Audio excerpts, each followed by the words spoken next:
ABP Ganga जनता के सरोकार के मुद्दे उठाता है। ऐसे ही 3 मुद्दे जब एबीपी गंगा ने उठाए तो हड़कंप मच गया। जब यूपी के 66 प्राइमरी स्कूल की बत्ती काट दी गई तब एबीपी गंगा ने खबर प्रमुखता से दिखाई। तब प्रशासन हरकत में आया, सभी स्कूल्स में बिजली बहाल कर दी गई। दूसरी खबर आप देखिए प्रयागराज से है, जहां गंगा की धारा को मोड़ने का काम किया जा रहा था। यहां भी एबीपी गंगा की खबर का असर हुआ है। अवैध निर्माण करने वालों पर हंटर चला है। वाराणसी की बात करें तो कोहिनूर बिल्डिंग पर अवैध निर्माण की खबर को एबीपी गंगा ने प्रमुखता से दिखाया, जिसे एबीपी गंगा पर दिखाने के बाद अवैध निर्माण करने वालों के खिलाफ कार्रवाई होती हुई भी देखी गई है। तो देखिए, जन सरोकार से जुड़ी जनता की आवाज बनने के बाद प्रशासन के कानों पर जू रेंगती नजर आई और लोगों की समस्याओं के निस्तारण का फौरन उन्होंने कदम भी उठाया। इसकी बानगी ये 3 तस्वीरें हैं। नन्हे मुन्ने बच्चे जो स्कूल में पंखा झलते दिखाई दे रहे हैं, उनके लिए सहूलियत हुई क्योंकि ऐसे 66 स्कूलों की बत्ती गुल थी, उसे फौरन दुरुस्त कराया गया ताकि इस तरीके से बच्चे पढ़ाई ना करें। दूसरी तरफ अवैध निर्माण पर कार्रवाई हुई। गंगा की धारा को मोड़ने की जिस तरीके से कोशिश हो रही थी प्रशासन की नाक के नीचे, यह खबर हमने प्रमुखता से दिखाई तो प्रशासन हरकत में आया।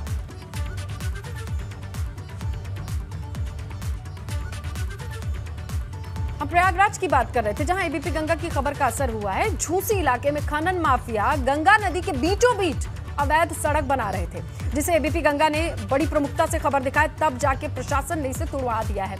अवैध सड़क की वजह से गंगा नदी की धारा ठहर सी गई थी। इसके बाद से डीएम संजीव कुमार खत्री ने देर रात ही अवैध बनाई गई सड़क को तुड़वा दिया। सड़क तोड़े जाने के बाद गंगा का प्रवाह दोबारा शुरू हुआ। हालांकि प्रशासनिक अमला अवैध खनन की घटना से इनकार कर रहा है।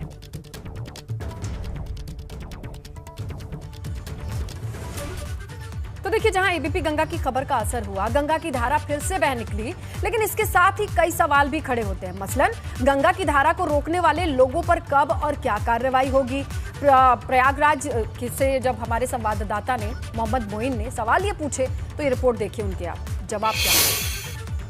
संगम नगरी प्रयागराज में खनन माफियाओं द्वारा जीवनदायिनी और मोक्षदायिनी कही जाने वाली राष्ट्रीय नदी गंगा की धारा को कैद कर वहां अवैध तरीके से सड़क बनाए जाने के मामले में कार्रवाई तो कर दी गई है।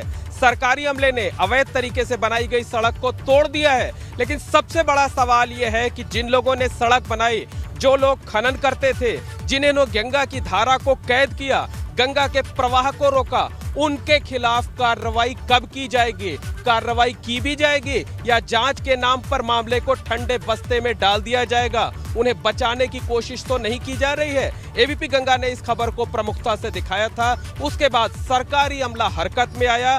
अवैध तरीके से बनाई गई सड़क को रात के अंधेरे में आनन फानन में तोड़ दिया गया, लेकिन अभी तक किसी के खिलाफ कोई कार्रवाई नहीं हुई है। ना तो खनन माफिया के खिलाफ कार्रवाई हुई है और न ही सरकारी महकमे से जुड़े उन लोगों के खिलाफ कोई कार्रवाई की गई है जिन्होंने इस मामले में लापरवाही बरती या जिनकी मिली भगत सामने आई थी। तो अब सवाल ये उठता है कि आखिर इस मामले में दोषियों के खिलाफ, जिम्मेदार लोगों के खिलाफ कार्रवाई कब होगी। कैमरामैन रोहित श्रीवास्तव के साथ मोहम्मद मोइन, एबीपी गंगा, प्रयागराज।